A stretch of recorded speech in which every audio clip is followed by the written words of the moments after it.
The views and opinions expressed by guests on this podcast do not necessarily represent those of the podcast, its host, or sponsors. If you would like to discuss the murder in your family on this podcast, please be sure to visit themurderinmyfamily.com for more information. You can support this podcast by visiting patreon.com/themurderinmyfamily. This episode may contain unsettling material or subject matter. Listener discretion is advised.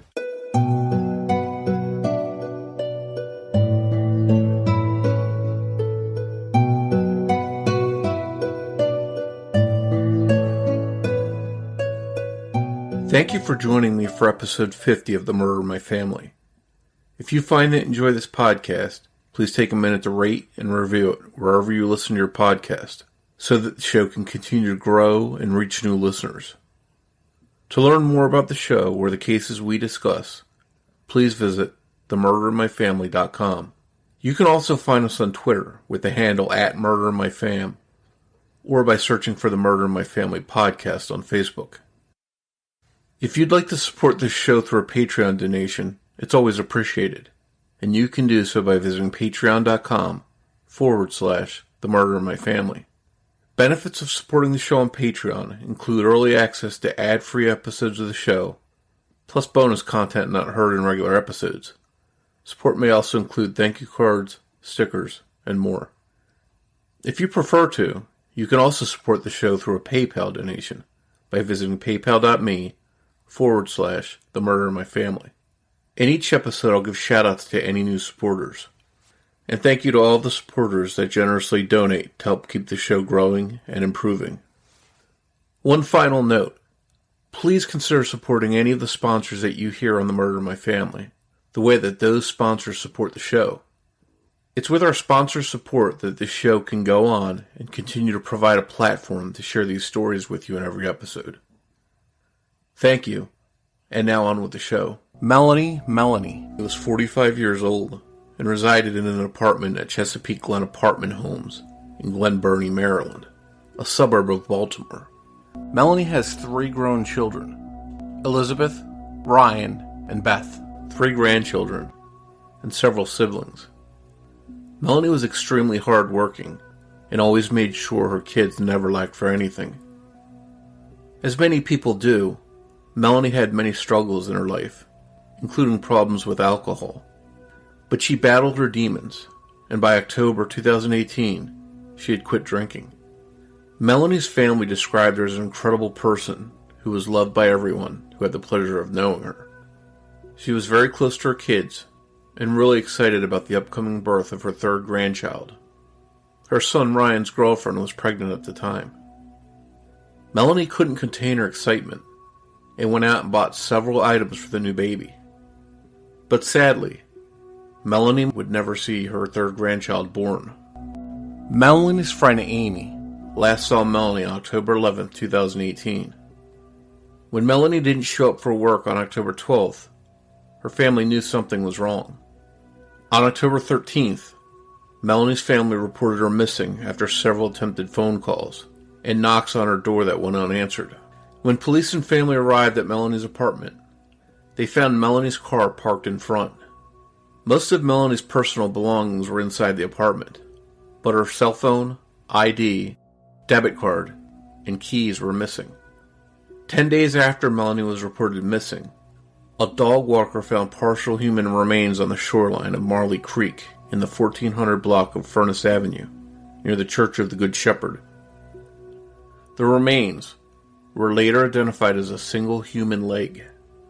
Search and rescue teams and cadaver dogs searched the land around Marley Creek for more remains, but nothing turned up. Divers from the fire department subsequently searched Marley Creek, but didn't find anything either. In January 2019, DNA test results confirmed that the partial remains belonged to Melanie. It was also revealed that the leg had been removed and not come off naturally during decomposition. Police were now investigating a suspicious death, but stopped short of calling it a homicide. The Anne Arundel County Medical Examiner and homicide detectives worked together to try to determine Melanie's cause of death and the nature of her injuries. But what happened to Melanie, who removed her leg, and why, all remain a mystery. Her family has no idea how she got from her apartment to Marley Creek, a distance of almost 7 miles. As mentioned earlier, her car was still parked in front of her apartment. Additionally, Melanie suffered from a bulging disc in her back and would have never walked anywhere, especially in cold weather. Following the discovery of the remains, police conducted interviews and executed several search warrants, but it's unclear what information police were able to uncover. In November 2019, police announced a $13,000 reward for information in Melanie's case. Police offered $10,000 of it. Her family pitched in $1,000, and Crime Stoppers added $2,000 to the fund. So far, no one has come forward with information. Even though Melanie's partial remains were found, her case is still listed as a missing person case, and hasn't been officially ruled a homicide case by police. This leaves Melanie's case in limbo, and her family struggling to find answers. But it's difficult to believe that Melanie would have removed her own leg, and unlikely that she would have survived doing so. That leads many to the unescapable conclusion that Melanie was murdered, and possibly dismembered. But if that's the case, who murdered her, and why? And will the rest of Melanie's remains ever be found? Anne Arundel County has a total population of over 500,000 people. In 2018, the county recorded 23 homicides, 22 of them involving gun violence. One was an FBI agent who stabbed his estranged wife to death and then shot himself. While that area might not be the safest one, and there may be dangerous people living there, there's no evidence that any one of them was linked to Melanie's disappearance. And in fact, it's possible that the person who is responsible for Melanie vanishing might be someone that's close to her. It's been over a year since the 45-year-old mother and grandmother went missing, and her family is still as perplexed as they were back then, and they continue trying to find out the truth about what happened to her. They believe she's dead, and they want to know why, and who's responsible. The family set up a Facebook page called Help Find Melanie's Killer, and if anyone out there has information about Melanie's case, please reach out to authorities. You might be able to help Melanie's family find peace. Anyone with information is encouraged to call police at 410-222-4731. You can also call an anonymous tip line at 410-222-4700. And lastly, you can call Metro Crime Stoppers at 1-866-7-LOCK-UP. Melanie's daughter Beth joined me to discuss Melanie's case and her family's struggle to find answers. That conversation is coming up in just a moment.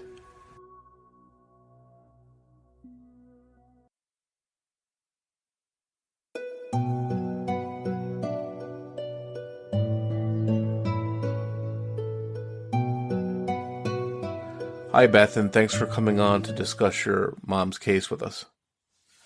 Hi, how are you doing?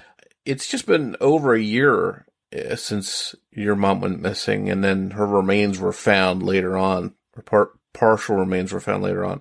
How difficult has this time been for you and your family? It's been extremely difficult. We're just trying to get this message out there and just try and get it widespread so maybe we can get more attention to our GoFundMe and stuff like that, get our story out there so people will know what's going on. And how many brothers and sisters do you have?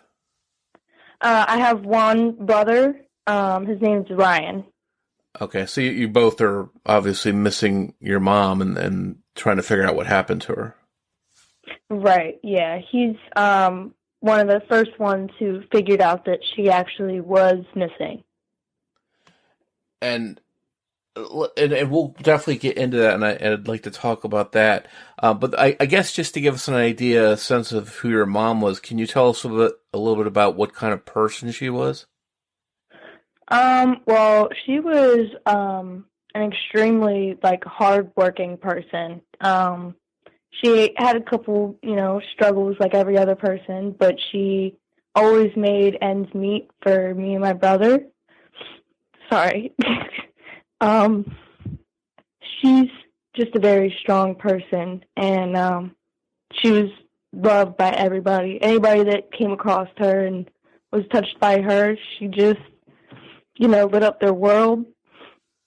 And yeah, she's just an incredible person. Anybody that met her would tell you the same thing. And do you have any like favorite memories of growing up about her? Anything that you think of that makes you happy when you think of it? Yeah, she would. She's my ride junkie. Whenever we would go to amusement parks, I don't have.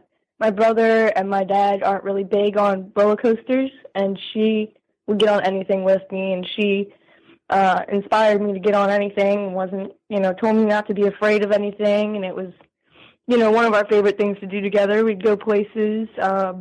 We went to pretty much everywhere together, going all the amusement parks all over the states and stuff like that.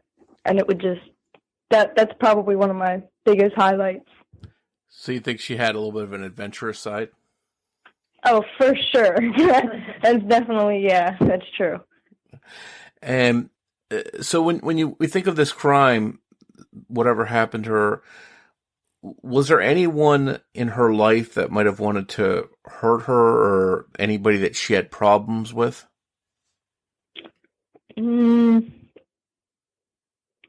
I don't think there's anybody she had problems with, but we do, have a couple people in mind that, might have had something to do with it. But at the time that she went missing, she didn't share anything like, hey, I've had a problem with this person, or I'm afraid of this person for this reason or another? Well, not to me. In previous months before, she had mentioned something about somebody, and it wasn't really told to many people until she ended up going missing and finding out later on. Is there anything in your mom's background or that was going on in her life that might have been connected to her disappearance?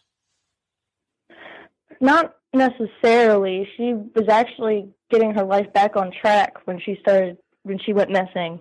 She had a alcohol problem a little bit, and stuff like that, but she started to when I last saw her, she didn't drink anymore. She didn't do anything like that, and she was excited that my brother's girlfriend was about to have a baby, and she was living for that baby, and she wasn't even born yet, and she thrived for her. She went out and got her everything, and her favorite color was purple, so she'd always buy her purple little outfits and stuff like that. So she honestly was in a really good headspace, the best headspace I've ever seen her in. So it sounded like she was really motivated and excited about being a grandma. Yeah. Grandma 3 times over. Yeah. And take us back to October 2018 when your mom vanished. You mentioned your brother was one of the first people that knew something was wrong. How did that day unfold for you and your family, and how did you figure out something was going on? So it was October 13th is when we reported her missing, but we started to know something was going on 2 days before. The last time anybody saw her was October 11th, and it was my Aunt Amy, and they had went out and chatted and gotten their nails done. And then the next morning, her only response over a text message was an emoji, and then she didn't show up for work that day on October 12th. And then October 13th is when my brother knew something was wrong, because my Aunt Amy said something to him, and she wouldn't respond to his text messages or calls, and no one would answer the door either to her apartment. Could you tell that she was in her apartment? Was her car there, or was there any other sign that she was there? Well, her car was out front, but she was living with her boyfriend at the time, so we were kind of hoping that somebody would be there, but we didn't get any response at the door. And did you finally were you able to finally get into the apartment and see what was going on, see if she was in there? Yeah, because the police showed up because we filed a missing persons report, and there was no signs of her anywhere to be found. It was just all of her belongings there, except for her house keys, I think it was her debit card, and her ID. So, if you can, how is the layout of this area? Was this a place that was in walking distance where she could have walked someplace, or was it pretty far where she would usually drive if she had to go someplace? Well, the apartment she lived in was right off of a highway, which has a bunch of like fast food places and gas stations and stuff like that. But I mean, it's not really much to walk to. Like, there's not many places to walk. You know what I'm saying? Like, it's right on a highway, so there's no reason for her to be walking on the highway. She wasn't really a walking person anyway. She had pain issues. She had bulging discs in her back and neck, and she couldn't do all that kind of stuff anymore. So it was definitely, in your opinion, she would have driven someplace if she had to go out for something. Oh yeah, for sure. And because she's definitely not a cold weather person either, so she wouldn't be walking around in cold weather. It's definitely not her move. And you mentioned getting the police involved. How quickly did they respond once you said, "Hey, my mom's missing"? Did they give you any kind of runaround about her having to be gone for a certain period of time, or did they take it pretty seriously early on? I really don't think they took it seriously in the beginning at all, and they responded quickly, but they just didn't really do anything about it. Do you think, did they give you the impression that maybe she had gone missing on purpose on her own? Yeah, I was talking to one of the officers, and he told me that if she had a drug history before, that she's probably just on a drug binge. And that was, like, really hurtful. So they sort of just dismissed it as, hey, she had some problems before, she must just be doing the same thing, and there's nothing to be worried about. Yeah, that was, like, their first opinion on it. And did you immediately think they were wrong? Did you doubt that she had done something like that? Yeah, we all knew that they were wrong. Had she gone missing at any time before for any stretch of time period? No. Now, early on, obviously, you got the police involved. Did you and your family and friends go around the neighborhood looking or organize any kind of searches or anything like that? Yeah, when on October 13th, everybody just kind of went everywhere that she had been the last kind of couple weeks. Her job, the nail place that my Aunt Amy took her to on the 11th, just surrounding areas, and started putting flyers up and have you seen me kind of flyers. And then we started to do a search party behind the apartments that she lived in to see if maybe we could find something, and it's also wooded, so we didn't know if maybe there would be an article of clothing or something like that, so we searched there too. During the searches, did you find anything? No, we didn't find anything. Now, were there any reports of anybody seeing her or anybody that came forward to say they thought they had seen her or anything like that? No. So essentially, you're doing the search, you don't find anything, the police are involved, but they didn't maybe take it serious early on. Did you feel like there wasn't much hope at that point? Yeah, like it really felt hopeless, because I just felt like nobody was going to help us, and nobody took it seriously, and it's just another woman from Glen Burnie. Like, it doesn't matter, but it does matter. And now you mentioned another woman from Glen Burnie. Were there any other women that had gone missing or anything like that around there? Well, I'm not sure about any other women, but it isn't really the best area, just where she was living. But like I said, she doesn't really have many people that are out against her. So I don't think it had anything to do with the area. It's just not the best circumstances. How hard was it waiting around, just, hoping for answers and hoping she would turn up or somebody would find something? Well, it took up my job. I had to quit my job because I was worried about trying to find her.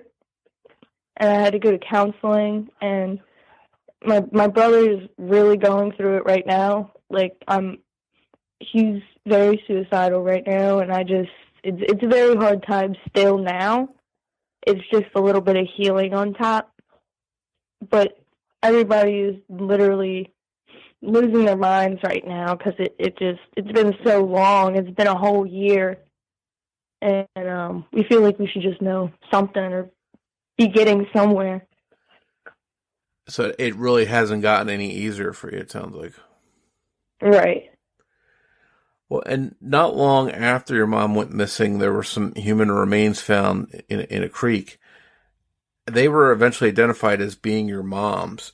How did your family find out that those remains were found, and what did police tell you? Well, I found out because I heard it on the news one day, and everybody else heard it on the news, so we all started talking to each other, and we really thought that it had something to do with her because they came and got DNA from my grandmother, Bridget, and then a couple months later when they told us that it was her, it was just, it was something, but it wasn't anything to work with, really. So you know at this point, after months of waiting, that this is your mom, and that, I assume that took whatever hope you had that she was alive. Did you feel at that point that she definitely wasn't? Yeah, I didn't. I don't think any of us really thought that she could have been out there all winter and surviving, and we had no idea what had happened, but we don't really think that, she was alive the whole couple months that we were waiting to figure out if it was her leg or not. So you sort of had given up hope already that you were going to find her okay. Right. Now, I think early on they didn't release that it was one of her legs that was found, but then eventually they did say that it was. And it, just to be clear, her leg had been amputated, had been removed. It didn't come off through just being in the woods or being in the water or anything like that, correct? It was amputated. Yeah. So at that point that somebody did this to her, and then that's what in your mind told you that somebody harmed her. Right. And what did police say? Did they start looking at it as a homicide at that point? I assume that without knowing the cause of death that they have to sort of hold back and see what else they find, but did they sort of investigate it at least as if it was a homicide? Well, they called it a missing. They're still calling it a missing persons case. It hasn't upgraded to a homicide case, but they did say it was a suspicious death. But until she's found, the medical examiner can't give a cause of death. So at the very least, that somebody removed her leg.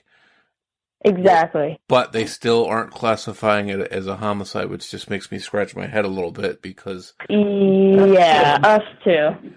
A lot of times in these kind of cases, police look at, obviously, family, people closest to the victims and sort of question them, and then they move out from there looking for other people. Did the police sort of try and weed through people that knew your mom to see if anybody might have been involved in harming her? No, not really. Not at all. Wow. But you have people in mind yourselves that you think may have been involved. Is that correct? Yeah. Without saying their names, can you tell us a little bit about them and why you think they're may have had something to do with it? Well, somebody who's close to her was very physically abusive leading up to when she went missing. And was just a very shady person whenever I met him. He just gave me very off vibes, and it wasn't somebody that you could, pick up a conversation with or start a conversation with. It was very monotone and bland and vague and all that stuff. He was giving off very weird vibes, and he hasn't done anything to help us ever since she went missing. He's definitely gone off the grid and refused to help us, blocked some of my family members on social media. It's definitely creepy. And you mentioned this was someone close to her, and they, as far as you know, haven't been talked to by police. A little bit. They have a little bit. Was there anybody else that you came up with that you thought might have been involved? Not really. So this person in your mind is somebody that definitely should be considered. Yeah, that's just pretty much what everybody thinks. Have there been any more searches for your mom's remains after that? Did they go looking in different areas trying to find more of her remains? Yeah, so they ended up doing a search when they found the leg. They did a little tiny search in the beginning, and then they did a bigger search kind of in March, and it had the FBI, the dive squad, and everybody went and marched their miles and stuff like that. And they went and searched everything, and I don't really think they found anything though. And how big an area is this body of water where her leg was found? Is it like a creek or a river, or what kind of, or a lake? Yeah, it was creek. And do you know if it's deep or wide there? Yeah, it runs in from the Chesapeake. How many times did they do searching there? Was it just the one time, or did they try and do it through different seasons, like different conditions? I think they've only done it a total of 3 times. And they've never found anything else related to your mom, any of her other remains or any of her belongings or anything? No. I talk to people that have lost a loved one, they've been murdered, but they have their remains to give them a proper burial. I've talked to other people whose family went missing, they've never found anything of them, and you're sort of in between. How difficult is that to sort of handle, that to know, hey, I'm looking for my mom, at least her remains, her full remains, so we can give her a proper burial? Is that very tough to go through? Well, yeah, it's hard because at first you don't have anything at all to look at, and then you have, like, you just have one little thing to look at, and you can't just, like, you don't have, like, an actual body to, have a memorial for. I don't have anything we can put down for anything like that. It almost feels like you're getting somewhere, but you're not at the same time. So you're waiting for some kind of answer, some kind of more clues maybe to come forward to show what happened, or to see who was responsible for it. Right. And have you done any kind of memorial for your mom? Have you been able to give her any kind of service at all? Well, we didn't have anything particularly for her, but the state did it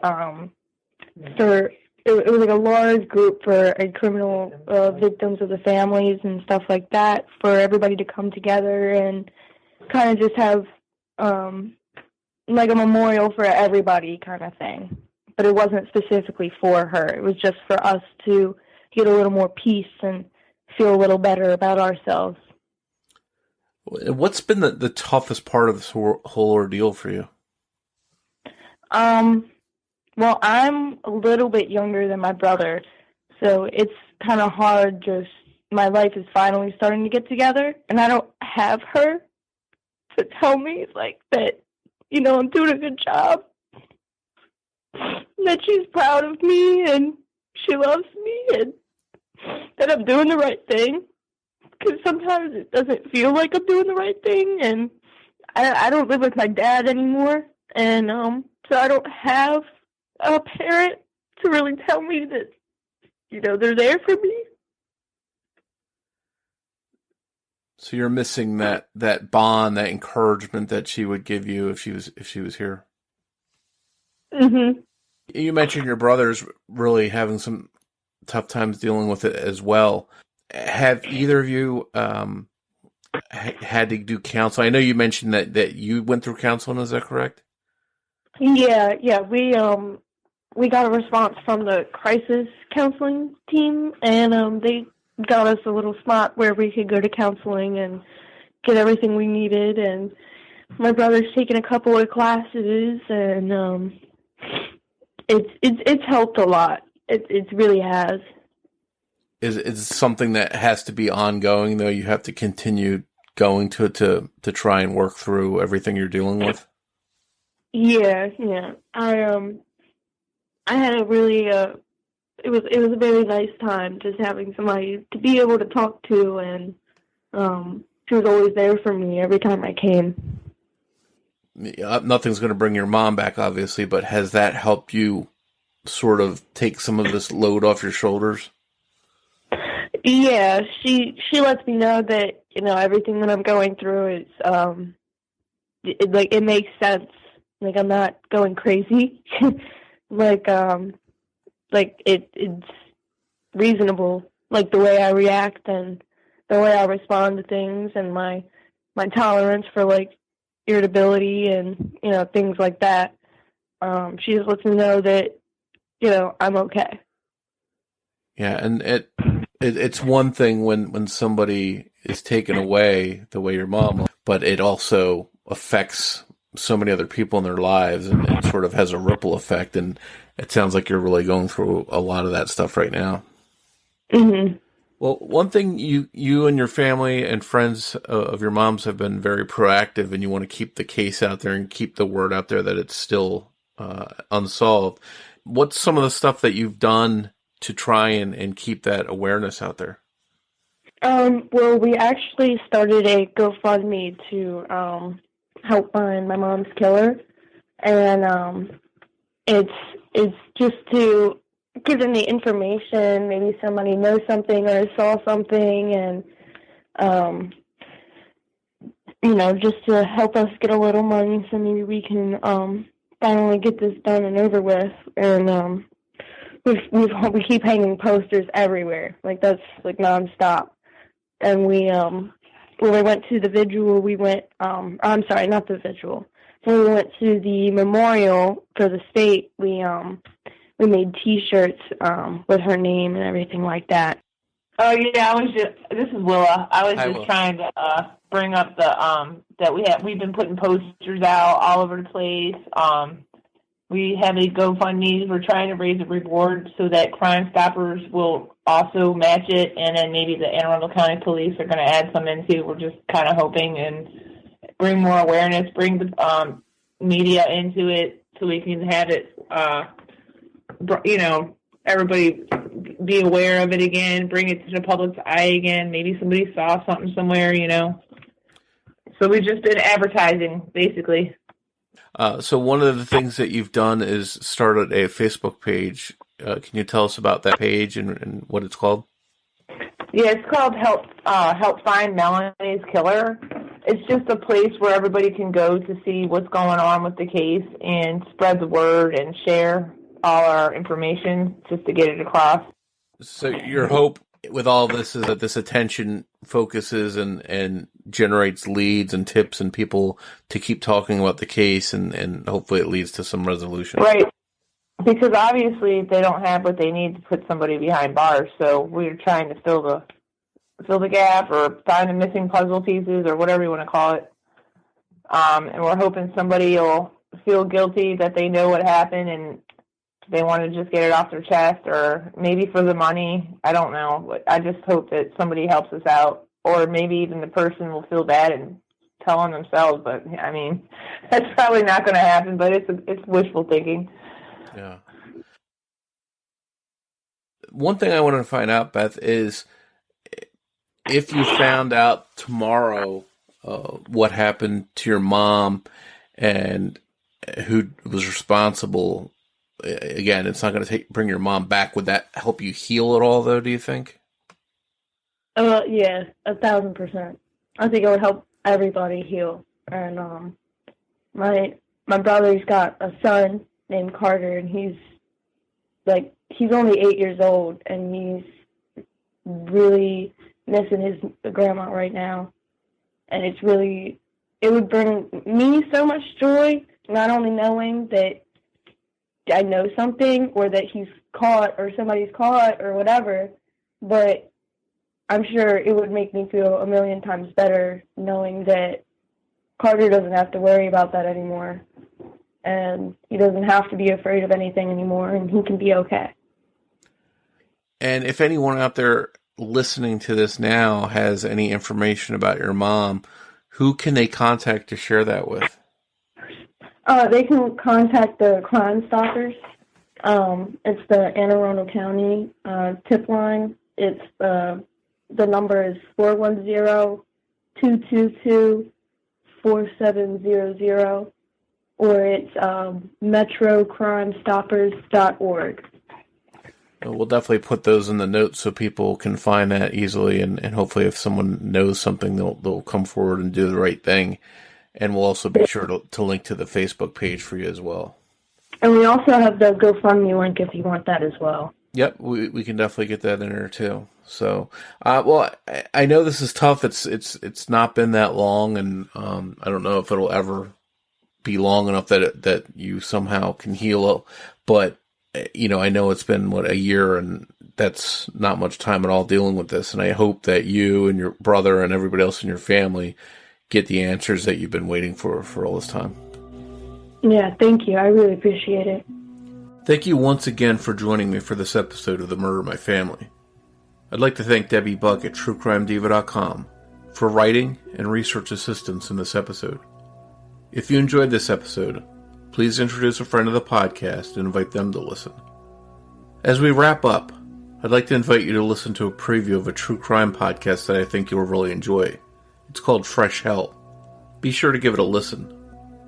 And before you go, remember that every murder victim means something to somebody.